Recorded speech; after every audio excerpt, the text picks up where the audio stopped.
क्या आपने कभी सोचा है कि अगर ये पूरा ब्रह्मांड सिर्फ एक इत्तेफाक है जहां हमारी भावनाओं, हमारे संघर्षों और हमारे प्यार की कोई अंतिम कीमत नहीं है, तो क्या ऐसी दुनिया में जीने का कोई अर्थ बचता है? अगर ऊपर कोई योजना नहीं है, कोई दिव्य न्याय नहीं है, तो फिर इंसान की गरिमा कहां से आती है? जरा कल्पना कीजिए, अगर कोई ईश्वर हो भी और वो ऐसा हो जो इंसान को सिर्फ इसलिए रचता हो कि वो उसके दुखों को देख सके, तो क्या हम ऐसे ईश्वर की पूजा करेंगे या फिर हम उसके सामने खड़े होकर अपनी स्वतंत्रता की घोषणा करेंगे? यहीं से शुरू होती है एक गहरी दार्शनिक बहस। नमस्कार दोस्तों, स्वागत है आपका रुख इनसाइड पर।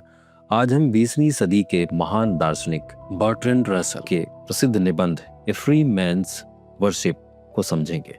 इस निबंध में रसेल एक बेहद साहसी विचार रखते हैं कि अगर ब्रह्मांड निष्ठुर है, अर्थहीन है, तो भी इंसान अपनी चेतना और अपने मूल्यों के माध्यम से एक आजाद मनुष्य बन सकता है।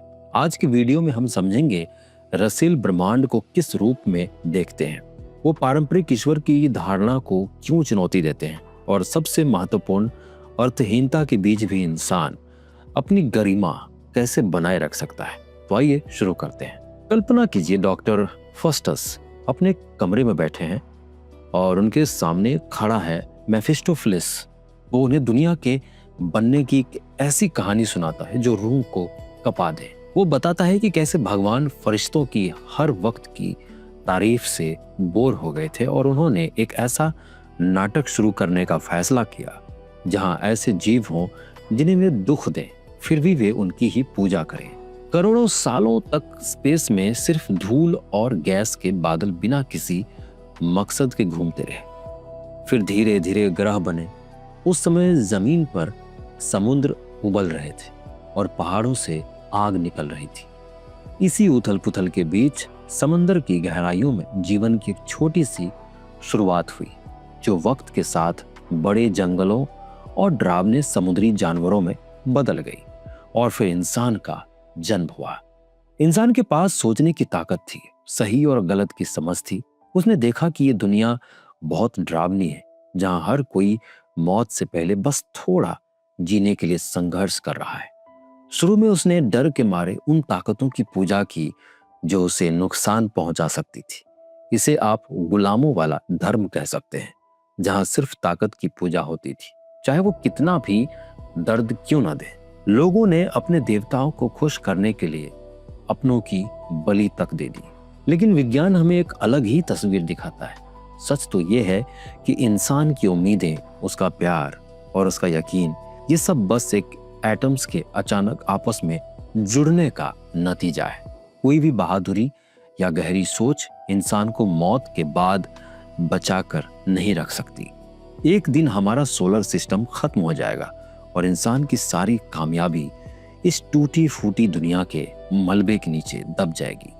अब सवाल ये है कि इतनी बेरहम दुनिया में इंसान अपनी इच्छाओं को कैसे जिंदा रखे। यहीं से शुरू होती है एक आजाद इंसान की कहानी। भले ही नेचर अंधी और बेजान है, लेकिन उसने एक ऐसा बच्चा इंसान पैदा किया है जो उसे परख सकता है। मौत के पक्के डर के बावजूद इंसान अपने मन की कल्पना से नई चीजें बना सकता है।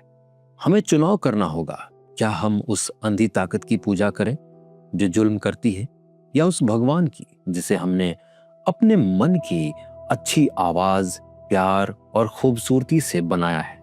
सच्ची आजादी तब मिलती है जब हम अपनी छोटी छोटी इच्छाओं और गुस्से को छोड़ देते हैं। समझदार इंसान वो है जो अपनी हार को भी खूबसूरती में बदल दे। जैसे पतझड़ के गिरते हुए पत्ते आसमान में सोने की तरह चमकते हैं, वैसे ही बीता हुआ वक्त और हमारी यादें हमें सुकून देती हैं। दुख भरी कहानियां ही सबसे महान होती हैं, क्योंकि वे मुश्किलों के बीच भी अपनी चमक बनाए रखती है। अंत में याद रखिए कि हम सब एक ही डोरी से बंधे हैं, और वो डोरी है मौत। हमारी जिंदगी रात के अंधेरे में एक लंबी पैदल यात्रा की तरह है। हमारे पास बहुत कम समय है, इसीलिए बजाय इसके कि हम ये नापें कि कौन कितना अच्छा या बुरा है, हमें बस एक दूसरे के रास्ते में उजाला भरना चाहिए। भले ही ये बेजान दुनिया हमें कुचलने की कोशिश करे, लेकिन हमारा मन हमेशा आजाद रहना चाहिए।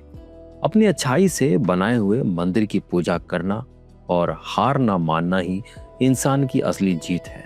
दुनिया की बेजान ताकतें हमें कुचल सकती हैं, लेकिन वे हमारे मन को गुलाम नहीं बना सकती। एक बहादुर सिपाही की तरह डटे रहना और अपनी सोच की दुनिया को ना टूटने देना ही इंसान की असली जीत है। यही था ए फ्री मैन्स वर्शिप का सार। अगर आपके दार्शनिक सफर पसंद आया तो सब्सक्राइब करना ना भूलें।